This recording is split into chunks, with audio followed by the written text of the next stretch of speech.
سلام دوستان، اینک درس دیگری را از سلسله درس‌های آموزشی الفبای فارسی یا خط فارسی یا خط نیاگان برایتان تهیه کردیم و امروز ما درباره حرف یا در الفبای نیاگان صحبت میکنیم. حرف یا یکی از حرف‌هایی است که یاد گرفتن آن به دلیل اینکه چند آواز را افاده میکند کمی مشکل تر است، اما امیدوار هستم که مثل درس های قبلی این درس برایتان جالب باشد و این حرف را به زودی یاد بگیرید و کلمه های بیشتری را با این حرف نوشته بتوانید و دانش خودتان را در آموزش الفبای نیاگانی ما بیشتر کنید. خوب دوستان، امروز درباره حرف یا صحبت میکنیم.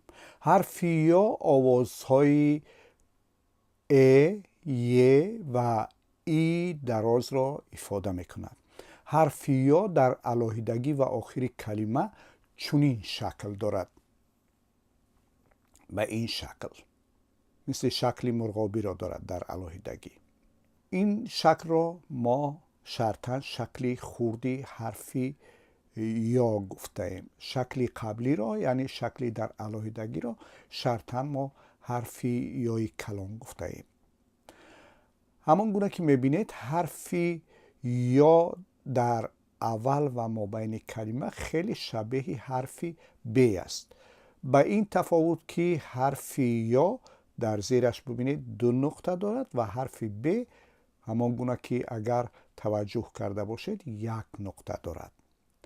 و حالا مثال ها رو برای افاده آواز ا میبینیم. اینجا میبینید ب، یا و دال همش میشود چی؟ بد. ز، یا و حرف ر میشود زر. ر، حرف یا و ز میشود ریز. ب، حرف یا و لام میشود بل. حرف دال که در بالایش علامت فتحه یا زبر آمده است میشود ده و این هم حرف لام و این هم حرف یا در مابین و این هم حرف ر همش میشود چی؟ دلیر. و این هم حرف دال در بالایش علامت فتحه یا زبر میشود ده و این هم حرف لام و این هم حرف یا در مابین و این هم حرف لام در آخر همش میشود چی؟ دلیل. و این هم حرف سین بعد از آن آمده است حرف یا و این هم حرف س، حرفش چی میشود؟ سیر. حرف ب بعد از آن حرف یا آمده است که ای را افاده کرده است ب و این هم حرف میم و این هم حرف الف و این هم حرف ر همش چی شده است؟ ب مار. و این هم حرف شین و بعد از آن آمده است حرف یا که در مابین است و این هم حرف ر همش شده است چی؟ شیر. و در اینجا مثال ها را برای افاده آواز ی میبینیم. حرف واو که آواز و را افاده کرده است و در بالایش علامت فتحه یا زبر آمده است میشه و این هم حرف یا در آخر آمده است چی میشد؟ وی. و این هم حرف نون است در بالایش علامت فتحه یا زبر آمده است نه و این هم حرف یا است که در آخر آمده است و هر دوش چی شده است؟ نی. و این هم حرف یا است که در اولی کلمه آمده است، میبینید در زیرش دو نقطه و این هم الف است و این هم حرف ر همش چی شده است؟ یار. و این هم حرف میم است که در بالایش علامتی فتحه یا زبر آمده است شده است ما و این هم حرف یا است که در مابین آمده است شده است می و این هم حرف دال و این الف و این هم نون همش چی شده است؟ میدان. و این هم حرف سین است در بالایش علامتی زبر یا فتح شده است س و این هم حرف یا هست که آواز ی را افاده کرده شده سی و این هم ر همش شده سیر. و این هم حرفی واو است که در بالایش علامتی فتحه یا زبر آمده شده و این هم حرفی یا است که آوازی ی را افاده کرده شده وی، و این هم ر ویر، و این هم الیف و نون همه شده است چی؟ ویران. و این هم حرفی یا است که در بالایش علامتی فتحه یا زبر آمده است و شده است یا، و این هم ز شده است یز، و این هم دال یزد، الیف و نون همش شده است چی؟ یزدان. و این هم حرفی یا است که در بالایش علامتی فتحه یا زبر آمده شده یا، و این هم حرفی ز شده است یز، و این هم حرفی دال همه شده است چی؟ یزد. یزد شهری است در ایران. خب قبل از اینکه درباره اینکه حرفی یا در خط نیاکان یا الفبای نیاکان آوازی ای دراز را افاده میکند، یک چیز را میخواهم برای شما یادآور شوم که یعنی ای دراز و ای کوتاه یعنی چی. حالا برای اینکه این موضوع برایتان روشن شود چند مثال را اینجا با هم میبینیم. اینجا در این طرف شما مثال ها رو میبینید با ای دراز. مثلا فعلی میگیرم، میگیرم، سی، زمین. همان گونه که در اینجا میبینید مثلا در ما وقتی که تلفظ میکنیم میگیم میگیرم، میگیرم، نمیگیم میگیرم. یعنی ای در اینجا دراز است و به همین خاطر در خط فارسی با یا افاده میشد. یا سی، شما احساس میکنید که در کلمه سی حرفی ای تلفظی چی دارد؟ دراز. سی، نمیگیم سی.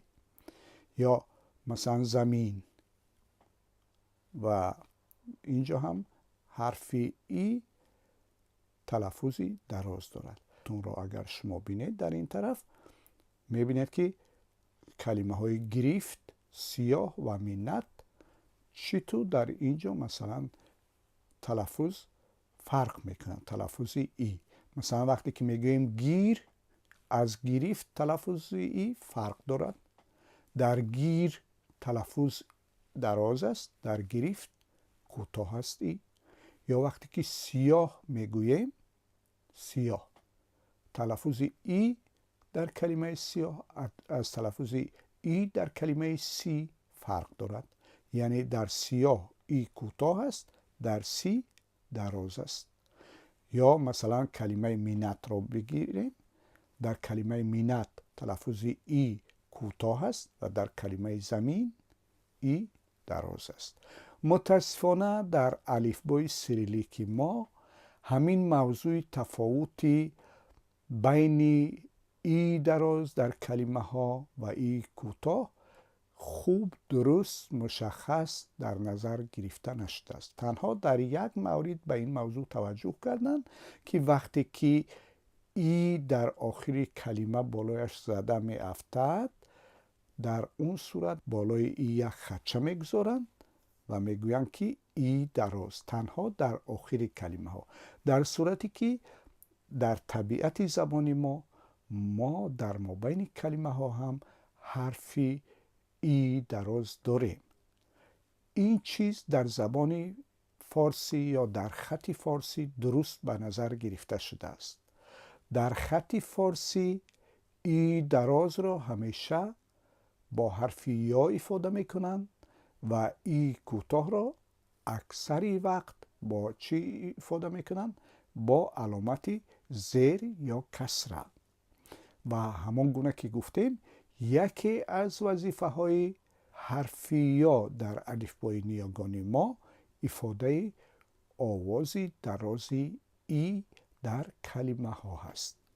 مثلا حالا مثال ها را برای افاده آوازی ای کوتاه ما در اینجا در خط فارسی اول میبینیم. ز، در زیرش علامت زیر شده است یا کسره شده است زی و این هم نون، این دال و این هم الف و نون شده است چی؟ زندان. یا کلمه دال، الف، نون که در زیرش علامتی زیر یا کسره آمده است شده است دانی و این هم شین شده است دانش. یا کلمه نون و الف نا، دال در پایانش علامت زیر یا کسره شده است دی، نادی و این هم ر شده است چی؟ نادیر. این دفعه من واریانت سیریلیک کلمه ها رو برایتان ننوشتم به خاطری که مجبورتر شوید که خودتان یاد بگیرید این را بدون کمک با خط سیریلیک. و اینجا هم حرف میم است که در بالایش علامت فتحه یا زبر آمده شده ما و این هم سین مس و این هم حرف جیم که در زیرش علامت زیر یا کسره آمده شده مسجی و این هم دال شده است چی؟ مسجد. یا کلمه سین در زیرش علامت زیر یا کسره آمده سی و این هم حرف یا که یه رو افاده کرده است یه و این هم الف سیاه و این هم ه سیاه، کلمه سیاه. و این هم حرف شین در پایانش علامت زیر یا کسره آمده است میشود شی و این هم حرف نون شین و این هم الف و سین همش شده است چی؟ شی ناس. یا واو در زیرش علامتی کسره یا زیر آمده است وی و این هم جیم ویج و این هم دال الف و نون همش شده است چی؟ ویج دان و این هم جیم با الف پیوست شده است جا و این هم حرف واو که در زیرش علامتی زیر یا کسره آمده است شده است جاوی و این هم دال همش جاوید و این هم حرف ز در پایانش علامتی زیر یا کسره آمده است و بعد از آن حرف یا آمده است و بعد از آن حرف الف آمده است شده است زیا و این هم دال در آخر که د می شود همه شده است چی؟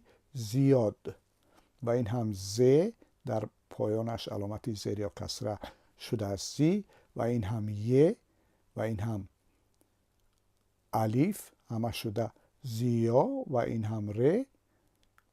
اینجا من فراموش کردم که در بالای ر علامتی زبر بگذارم ر، اگر زبر بگذاریم میشه ر و این هم شده است ت همش چی میشد؟ زیارت.